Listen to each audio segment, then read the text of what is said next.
चलिए दोस्तों, आज हम आपको जिद के बारे में बताते हैं कि हमें जिद करनी चाहिए या नहीं। दुनिया के सबसे शक्तिशाली शब्दों में से एक है जिद। इसमें इतनी ऊर्जा होती है कि इसकी मदद से आप वो काम कर सकते हैं जो पहले नहीं किया है।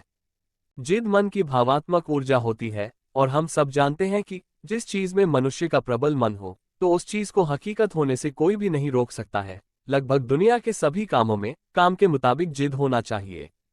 उस काम को सफल करने के लिए जिद को हम महामंत्र के रूप में उपयोग कर सकते हैं और मनचाही सफलता प्राप्त कर सकते हैं। दुनिया में ऐसे तमाम उदाहरण हैं जो ये बताते हैं कि जिद से कोई भी मुश्किल से मुश्किल काम को किया जा सकता है। अगर आप में जिद है या आप जिद्दी हो तो यार, आप जो जो काम कर सकते हैं वो बिना जिद वाला इंसान कभी नहीं कर सकता है। चाहे वो काम सही हो या खराब हो, सही और खराब होना आपकी प्रकृति स्वभाव पर निर्भर करता है। मगर थोड़ा ठहरिए, ज्यादा जिद आपके लिए सही नहीं है, क्योंकि कोई भी चीज जब ज्यादा होने लगती है तो उसका साइड इफेक्ट होने लगता है। इसके विपरीत अगर आप में जिद बहुत कम हो तो आप किसी काम को अंजाम नहीं दे पाओगे। अगर ऐसा है तो आपको थोड़ी सी जिद बनानी चाहिए, पर कैसे, ये सवाल भी उठ सकता है। तो हम जानेंगे कि कैसे अपनी जिद को काम के अनुसार बढ़ाएं और घटाएं। अगर बच्चों की बात करें तो बच्चों को इतनी समझ नहीं होती है कि वो जो जिद कर रहे हैं सही है या नहीं। जिद शब्द सुनने में सही नहीं लगता है, क्योंकि हम बचपन से ही यही सुनते आए हैं कि बेटा, जिद करना सही नहीं होता है। इसलिए हमें यही लगता है कि जिद बुरी चीजों में से एक है। दुनिया में हर चीज उपयोग के अनुसार सही और गलत होती है। हम सबको ये पता है कि घी एक सेहतमंद खाने वाली चीज है, लेकिन यही फायदेमंद चीज नुकसानदेह हो सकती है। कैसे? बहुत ज्यादा मात्रा में घी सेवन करना हानिकारक होता है। तब कुल मिलाकर देखा जाए तो हमारे उपयोग करने का तरीका ही किसी चीज को गलत या सही बनाता है। जिद क्या है और यह कैसे उत्पन्न होती है, चलिए जानते हैं। किसी के द्वारा कड़वे वचन सुनने, अपमानित होने, बदले की भावना, सम्मान पाने की भावना, किसी कारण से गुस्से की भावना या कुछ हासिल करने की भावना जब उत्पन्न होती है तब जिद का जन्म होता है।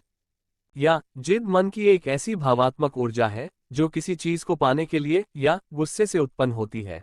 जिद सामान्यतः दो प्रकार की होती है, सही जिद और गलत जिद। सही जिद के उदाहरण: किसी जरूरी काम को करने की जिद, किसी की बात या मान सम्मान को बचाए रखने की जिद, पढ़ाई में सफल होने की जिद इत्यादि सही जिद के उदाहरण हैं। गलत जिद के उदाहरण: बिना सार्थक कारण के किसी भी विषय पर जिद करना, अनावश्यक जिद करना, गलत कामों में जिद का करना, किसी चीज की अति होने के बाद भी जिद करना, जरूरी काम नहीं करने की जिद करना इत्यादि गलत जिद के उदाहरण हैं। दुनिया में कोई चीज खराब या बेकार नहीं होती है। अगर खराब है तो हमारे उपयोग करने का तरीका, किस चीज का कहाँ, कितना और कब उपयोग करना चाहिए, इसका ज्ञान हमें होना चाहिए। उसी में से एक है जिद, जिसको हम में से बहुत लोग बुरा मानते हैं। पर असल में कोई भी चीज बुरी नहीं होती है, बस हमारा नजरिया और उपयोग उस चीज को बुरा बनाता है। जैसे अधिक मोबाइल चलाना सेहत के लिए सही नहीं है, पर अगर मोबाइल का थोड़ा सा उपयोग किया जाए तो सही होता है। अधिक मात्रा में खाना भी बेकार साबित होता है। ज्यादा पढ़ना, ज्यादा सोना, ज्यादा जागना, ज्यादा आराम, ज्यादा गेम खेलना आदि खराब है। इन्हीं में से एक ज्यादा जिद भी खराब होती है, पर अगर इनसे हमें लाभ लेना है तो हमें इनका उपयोग जरूरत के हिसाब से करना चाहिए, मतलब न ज्यादा न कम। कुछ जाने माने लोगों के नाम यहाँ ले रहा हूँ, जिन्होंने जिद का सही उपयोग करके अपनी प्रतिभा का लोहा मनवाया और दुनिया भर में प्रसिद्ध ही नहीं बल्कि अमर हो गए। थॉमस एल्वा एडिसन: एक बार ट्रेन में प्रयोग करने के दौरान आग लग गई, इसलिए उन्हें ट्रेन से निकाल दिया गया। लेकिन उन्होंने हार नहीं मानी और अपने प्रयोग को करना बंद नहीं किया। जब बल्ब के आविष्कार के बारे अन्य वैज्ञानिकों से एडिसन ने बताया तो इस बात पर उनका बहुत मजाक बनाया गया कि विद्युत ऊर्जा यानी बिजली से भी भला कोई प्रकाश किया जा सकता है। इस बात से एडिसन को बहुत बुरा लगा और उनके दिल में आग जैसी जिद आ गई और इस जिद को उन्होंने पक्के इरादे में बदलकर बल्ब का आविष्कार कर दिया। इस तरह वे इतिहास में अमर हो गए। इसमें एडिसन ने अपनी जिद को पक्के इरादे में बदला, ना कि उन वैज्ञानिकों पर गुस्सा व्यर्थ किया। ऐसे तमाम उदाहरणों से भरा पड़ा है संसार। हमें भी अपनी जिद को पक्के इरादे में बदलकर अपने काम को करना चाहिए। किस तरह से जिद का उपयोग करें कि हम हर काम में सफल हो जाएं? दोस्तों, जिस तरह किताब पढ़ने को तो कम पढ़ा लिखा आदमी भी पढ़ सकता है, लेकिन सभी लोग उस लिखे का मतलब नहीं समझा सकते हैं। कहने का मतलब ये है कि सिर्फ किसी चीज का हल बताना काफी नहीं होता है, बल्कि उसे कैसे हल करें ये ज्यादा महत्वपूर्ण होता है।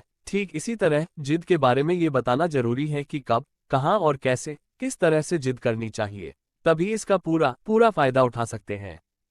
जिद एक भावात्मक ऊर्जा है, इसे अच्छे कामों में लगाएं। जिद करते समय ये जरूर देखें कि हमारी जिद कितनी सही है, तभी कोई कदम बढ़ाएं, क्योंकि भावुकता में आकर किया गया काम हमें परेशानी में डाल सकता है।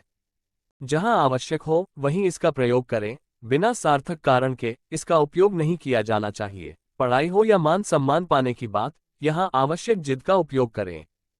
किसी काम में सफल होने की जिद करनी चाहिए, पर लिमिट का ध्यान जरूर रखना चाहिए। सफल होने के लिए अपनी जिद को बनाए रखना चाहिए, तभी सफलता मिलेगी। दोस्तों, आपको यह वीडियो कैसी लगी? अगर अच्छी लगी हो तो प्लीज वीडियो को लाइक और शेयर करें और साथ ही चैनल को भी सब्सक्राइब करें।